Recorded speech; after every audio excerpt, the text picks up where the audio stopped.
Good morning বন্ধুরা, আশা করছি তোমরা সকলেই ভালো আছো। আমার আজকে শরীরটা একদমই ভালো নেই, কারণ কি সকাল থেকে আজকে পেটে খুব ব্যথা হচ্ছে। আর আজকে হচ্ছে তোমার যেহেতু আজকে পিরিয়ডসের সেকেন্ড দিন, সেই জন্য পেটে এত ব্যথা হচ্ছে। আর আজকে যাওয়ার ইচ্ছাও একদম নেই সেন্টারে। তো সকালবেলা থেকে আমি একটু শুয়েছিলাম, স্নান টান হয়ে গেছে, ঘর দালানো মুছে নিয়েছি, পুজো করতে পারিনি, তনু পুজোটা করে দিয়েছে। তো সেন্টারে যাওয়ার ইচ্ছা ছিল না, ওই এতগুলো স্টুডেন্ট আসবে এইভাবে আমাকে আজকে সেন্টারে এখন যেতে হচ্ছে বাধ্য হয়ে, বুঝতে পারছো তো। আর এখানে সকাল থেকে শুয়ে শুয়ে কি রান্না করবো না করবো কিছু বুঝতে পারলাম না। লাস্টে এখন এখানে মাছ কালকে এনে রেখে দিয়েছিলাম, ওই মাছ দিয়ে আলু দিয়ে আর একটু তরকারি ছিল, তোমার বিন কড়াই ছিল, বিন কড়াইগুলো নষ্ট হয়ে গেছে বলে ওই দিয়ে তরকারি করছি। এখন তরকারিটার মশলাটা দিয়েছি কষতে, মশলাটা কষা হচ্ছে। আর এই হয়ে গেলে তারপরে রেডি হব, রেডি হয়ে বেরিয়ে যাব। পেটটা অনেকক্ষণ ধরে কনকন কনকন করেই যাচ্ছে। এখন তলপেটে একটুখানি নারকেল তেল দিতে এখন পেটে ব্যথাটা যেন একটু কম পড়েছে, যখন একটু ভালো আছি তখন চলে যাই। আর এক এক সময় কী মনে হয় বলো তো, যখন ভাবি নিজের জন্য একটু ছুটি নেবো না, তখন আর ছুটিটা নেওয়া হয় না, জানো তো। তার আগেই অনেক কিছু ভাবতে হয়। চলো এখন মাছের তরকারিটা ওখানে আছে করে নিয়ে তারপর আমি আবার রেডি হয়ে নিই। আর কিসের জন্য ঘরের ভেতরে আরেকবার গেলাম আমি সেটাও ভুলে গেছি, মনে করতে পারলাম না। ওই জন্য একবার তোমাদের সঙ্গে কথা বলতে বলতে গেলাম, আর ভাবতে ভাবতে আবার বেরিয়ে চলে এলাম। আর এই শরীর টরীর খারাপ থাকলে না ভাল লাগে না, এক তো নাকটা বন্ধ হয়ে যাচ্ছে ঠান্ডাতে, আবার সেই কী জন্য যাচ্ছি ভেতরে, কী জন্য ফিরে আসছি কিছু মনেই পড়ে না। আর কি করব নিজেও বুঝতে পারি না, কী রে বাবা এইরকম আনমোনা হয়ে যাচ্ছি কেন। আর এই তরকারিটা করছি, তরকারিটার মধ্যে অল্প একটু মশলা দিয়ে কষে নিচ্ছি। আর এই ট্যাঙ্কের জলে আমরা খাই, মানে আমরা যেহেতু ওদের সাবমার্সেলের জল ওঠে সেই জন্য আমরা ট্যাঙ্কের জলটাই দিয়ে দিই, অসুবিধা কিছু হয় না। আর একটু জল ঢেলে দিলাম, দিয়ে একটু ফুটে গেলে আর তার মধ্যে মাছটা ছেড়ে দেবো। আর কী বলতো, মশলাগুলো তো ধারে ধারে কষার সময় লেগে গেছে না, ওইটির একটু জল দিয়ে একটু এদিক ওদিক করে নিচ্ছি। আর মাছটা ভেজে রেখে দিয়েছি, মাছটার মধ্যে ছেড়ে দিলে আজকের মতো তরকারিটা রেডি হয়ে যাবে। আর নামানোর সময় একটুখানি গরম মশলা দিয়ে দেবো। আর ভাতটা তো রেডি করেই নিয়েছি আগে।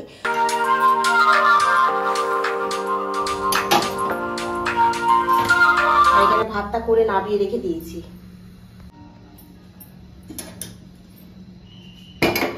এই রান্নাটা কমপ্লিট হলো। আর চিকগুলো আর গ্যাসটাকে পরিষ্কার করে মুছে দেবো। ব্যাস, সকালবেলা রান্নাটা কমপ্লিট হয়ে গেছে, গ্যাস মোছা হয়ে গেছে। ওদিকে আমার অ্যালার্ম বাজছে মানে যাওয়ার জন্য। আর এই বাসনগুলো ভাবছি এসে মাজবো নাকি এখন মাজবো, কিছু বুঝতে পারছি না।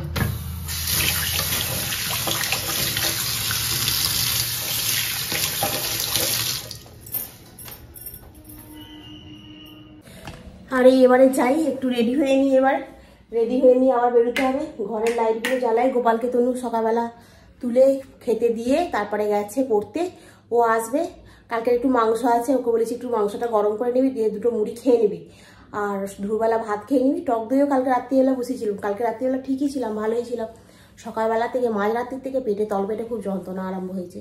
আর এই নাভিতে না একটু নারকেল তেল দিলে মোটামুটি তোমার পেটে যন্ত্রণাটা হলে না, তলপেটে এরম সময় যন্ত্রণাটা অনেকটা কমে যায়। তো আমি চলে এসেছি আজকে সেন্টার থেকে, তাড়াতাড়ি বাড়ি চলে এসেছি। শরীরটা সকালবেলা বললাম একদমই ভালো নেই আজকে, আর ওই জন্য বিকালবেলা ব্যাচও ছিল না বলে তাড়াতাড়ি চলে এসেছি। আর এসে তনু বলছে আমি চা করে দিচ্ছি। আমি তো তোকে চা করতে হবে না, কালকে সন্ধ্যাবেলা একটু দুধ চা বানিয়েছিলাম, সেই দুধ চাটা খুব ভালো খেতে হয়েছিল। ওকে বলছি তুই বস, আমি বানিয়ে নিয়ে আসছি, দুজনে মিলে একসাথে খাওয়া হবে। আর এখন তো বাজে মাত্র তোমার কটা বাজে রে? এই বেয়ে নিয়ে আসিস নিস না, ভুলে গেছি। যা ঘড়ি বেড়াইটা তো নিয়ে আসবি, ছিল তো। ঠিক আছে বলতে পারিস না। আরে ঠিক আছে ছেড়ে দে, আমি নিয়ে আসবো। ব্যাটারিটা লাগানো নেই তো, ঘড়িটার টাইমটা বুঝতেই পারছি না কটা বাজছে না। তুই তাহলে বস, আমি একটু চা করে নিয়ে আসছি। যাই একটু চা করে নিয়ে আসি, নিয়ে এসে একটু দুজনে মিলে খাই। এখনো সন্ধ্যে সেরকম ভাবে হয়ে গেছে, 6টা বাজে এখন, তবু এখন তো গ্রীষ্মকাল, বাইরেটা যেন খুব বেশি হয়নি। আর একটু ইন্ডাকশনে চাটা বসাবো আজকে। নাকটাও সরসর করছে, পেটটাও ব্যথা ব্যথা করছে, সবটা মিলেমিশে একাকার কাণ্ড হয়ে আছে। এই চাটাকে তৈরি করে নিচ্ছি আর এখন খাবো। চায়ের কালারটা খুব সুন্দর এসছে, একটু ছেঁকে নিই। চাটা করে নিয়েছি, নিয়ে এবার যাই তনু আমার পিছু পিছু ঘুরছে, ব্যাগটা মনে ভিজে ছিল, পড়তে গেছিল তো, আর এসে করেছে। নিচেই বসা, ধর ধর ধর, হ্যাঁ পড়ে যাচ্ছে। আর পাখার সাউন্ডটা এত জোর আসছে না, কি বলবো, মানে হু হু করে আওয়াজ হচ্ছে একটা, ওই জন্য এটাকে মিউট করে দিলাম ভয়েসটাকে। আর তনুই জিজ্ঞাসা করছে, বলছে একটু প্রজাপতি বিস্কুট কিনবে? বলছি হ্যাঁ প্রজাপতি বিস্কুট কিনবো। সেদিকে জিজ্ঞাসা করেছিলাম, বললো নেই। আর ঠান্ডায় গলাটা ধরে গেছে তো, ওই জন্য আজকে এসে একটু আদা দিয়ে আমি ওই জন্য নিজে হাতে চাটা করলাম, যে তোকে করতে হবে না, আমি নিজে হাতে চাটা করি। সকালে কেচে দিয়ে গেছিলাম এইগুলো, এই জন্য এখন একটু ভাঁজ করে নিচ্ছি। আর সকালের দিকে তো একদম সময় হয় না, আর এখন গুছিয়ে একটু রেখে দিলে তবু সকালের কাছে একটু হালকা হয়ে যাবে আর কি।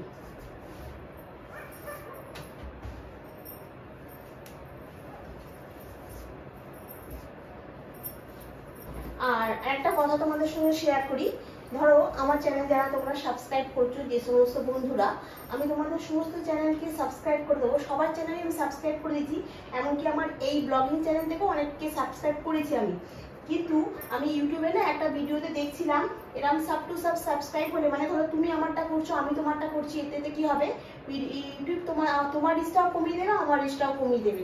তাই আমি তোমাদেরকে, আমার আর একটা অ্যাকাউন্ট আছে কম্পিউটার এডুকেশন চ্যানেল বলে, হ্যাঁ ওইখান থেকে তোমাদেরকে যারা যারা আমার এতে সাবস্ক্রাইব করবে তাদেরকে আমি ওই চ্যানেল থেকে তোমাদেরকে আমি সাবস্ক্রাইব করে দেবো। আর সুস্মিতা, তোমাকেও আমি ওই চ্যানেল থেকেই সাবস্ক্রাইব করে দেবো, তুমি দেখতে পাবে, নোটিফিকেশন ঢুকবে তোমার কাছে, ঠিক আছে? কারণ আমার চ্যানেল থেকে যদি ধরো তোমাদেরকে সাবস্ক্রাইব করে দিই না, তাহলে কি হবে, ইউটিউব ধরতে পেরে যাবে যে এই চ্যানেলটা সাবস্ক্রাইব করছে, ওটা করছে, তখন ওটাকে সেই সাব টু সাব সাবস্ক্রাইব বলছে, বুঝতে পেরেছো? তখন দুজনেরটাই ক্ষতি হবে। তো এইটা করবো না আমি, আমার এই চ্যানেল থেকে করবো না, তোমাকে আমি এডুকেশন চ্যানেল থেকে তোমার চ্যানেলটা আমি সাবস্ক্রাইব করে দেবো, মানে আমার যেহেতু একটা অন্য আইডি খোলা আছে একটা, ওইটা থেকে করে দেবো। ওটা তো আমি আগে মানে কম্পিউটারে ভিডিও দিতাম, ইদানিংকালে আর দেওয়া হয়নি, ওটা বছর খানিকের উপরে হয়ে গেল, আর দেওয়া হচ্ছে না। তো এই চ্যানেল থেকে তোমাদের আমি করে দেবো। এখনো কিন্তু ঠান্ডাটা সেভাবে কিন্তু যায়নি, বলো, পাখাটা চলছে ঠিক কথাই, কিন্তু বেশ ভালোই ঠান্ডাটা এখন লাগছে। মানে আমার তো নাক ফাক বন্ধ হয়ে গেছে প্রায়, সর্দি হলে দেখবে কেমন একটা জ্বর জ্বর ভাব লাগে, ওই রকমই হচ্ছে। আর সকাল থেকে শরীরটাও ভালো নেই, যেন কাজ করতে ইচ্ছা করছে না, কিন্তু এগুলো আবার না করলে আবার নয়, ঘর দোরগুলো আবার সেই কিরকম একটা বাজে হয়ে থাকবে, সেটা আমার আবার দেখে পছন্দ হবে না, সেই জন্য আমার উঠে করতেই হচ্ছে। নাহলে এমনিতে অনেক কাজ করি সকাল থেকে।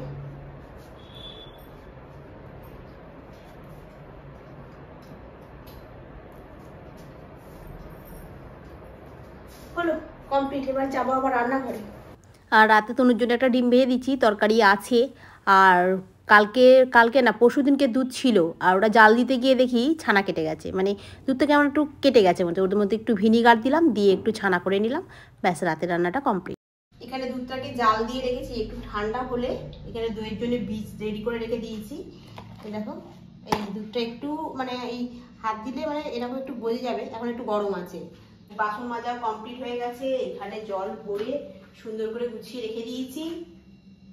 মোটামুটি সমস্ত কাজই রাত্রে কমপ্লিট করে ফেলেছি, রাতে খাওয়াও কমপ্লিট হয়ে গেছে।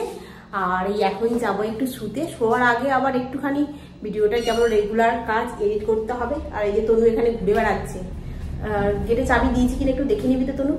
আর এই এত মশা না আমাদের এখানে, মানে মশার ধূপ জ্বালা হয়, তারপরেও যেন আমাকে মশা কামড়ে কামড়ে ফুলিয়ে দিচ্ছে।